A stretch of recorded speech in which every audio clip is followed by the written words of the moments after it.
Alright, hello, this is Michael and Karoline, and we would like to make a summary of the modern fairy tale called The Shining Mountain.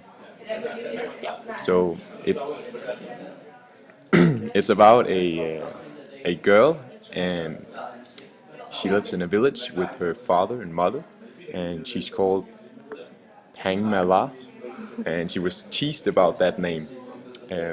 But her father named her after a mountain, um, and it's actually in China, near the Himalayas.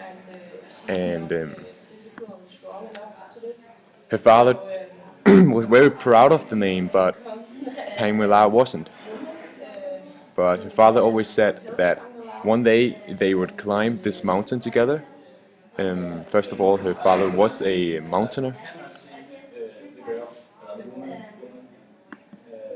One day they decide to climb this mountain together, and Pamela and her father um, start their journey. And when they start climbing, they meet three villages on the way. In the villages, they meet some people who offer help, but they do not accept the help. First of all, because the father says that a hero doesn't need help, and they will make it to the top all by themselves. So they keep on climbing the mountain, and it starts to snow, and Pamela gets very tired, and her father says that you cannot talk to anyone and you cannot accept any help. We have to do this by yourself. Um, but Pamela gets very tired, and her leg starts hurting, and she's kind of missing hope to reach the top. And yeah, what happens is that this weird woman appear and offer help to Pamela, and she's really in need of it. But due to her father's advice, she refused to accept the help again, and they keep climbing together. And the next day, um, Pamela is even more tired, and her legs hurt even more. And then, when when she's really in need of help, the woman appears again, and the fact is, the father doesn't really see this woman. It's only Pamela who can see this woman, and she offers to take Pamela's heavy bag and replace it with some feathers. And Pamela first says that she won't do it, but her legs hurt so much that she changed her mind, and she took the help. And her father never found out that um, that the bag was full of feathers and not heavy stuff. And at dawn, the woman came back with the heavy bag and replaced it with the feathers, um, without the father knowing.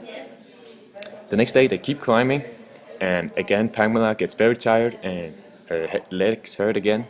And again, the weird woman appear and offer help. This time she offers to take Pamela's heavy clothes and replace it with swan feathers.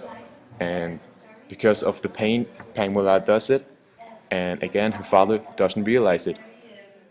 Um, and again at dawn, the weird woman replaced the feathers with the heavy clothes again. On the third day, they climb even higher. Now they're almost at the top, and Pamela is it's almost described as she's close to death.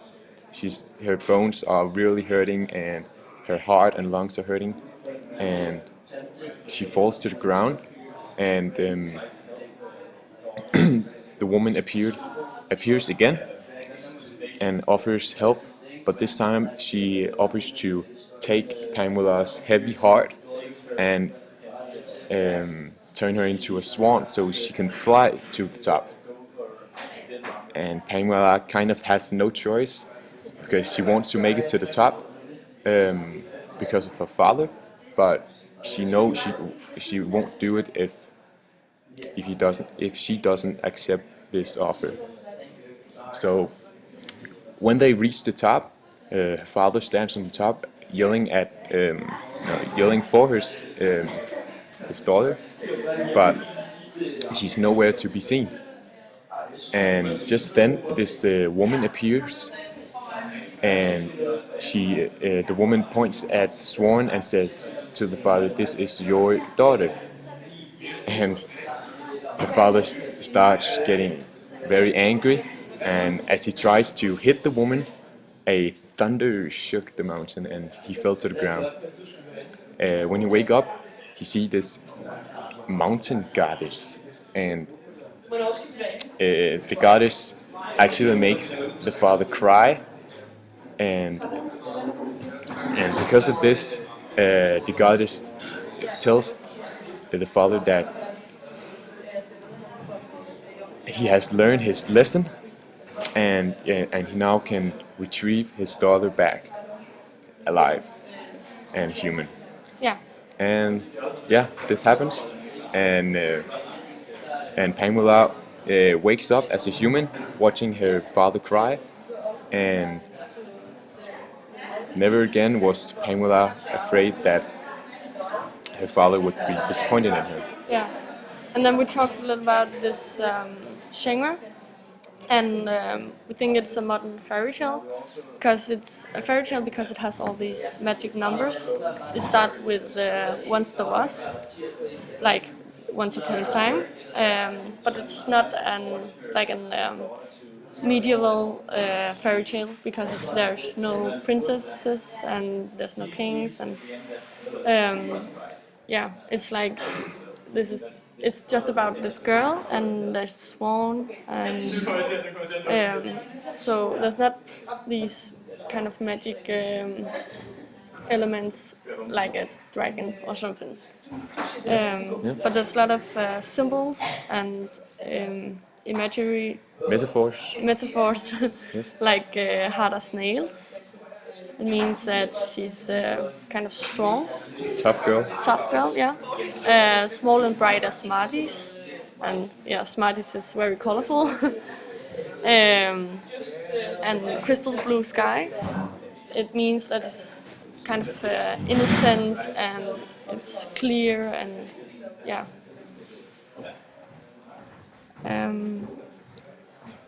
There's also an interesting one down here about the swan, because she kind of turns into a swan, and the swan is a symbol of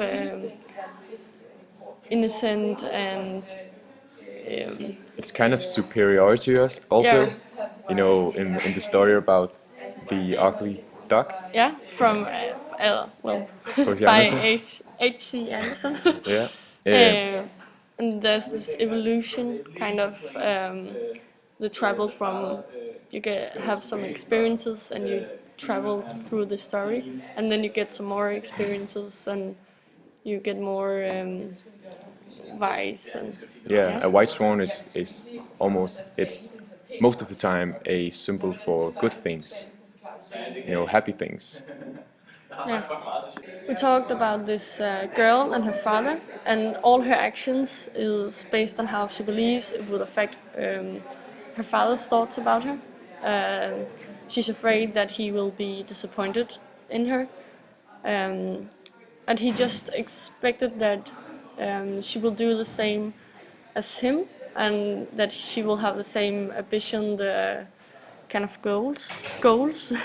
Yeah. And so all these things she's doing to make her father happy, it's done because it's basically chosen her path, and he's now really really narrow sight and egocentric because he's not thinking about her daughter. Yeah, and that it's kind of the intention that you have to follow your own desires and your own dreams and not, live your life trying to live up to someone else's Yeah. ambitions about you. And yeah, it's about the structure, it's chronologic, and Yeah. yeah.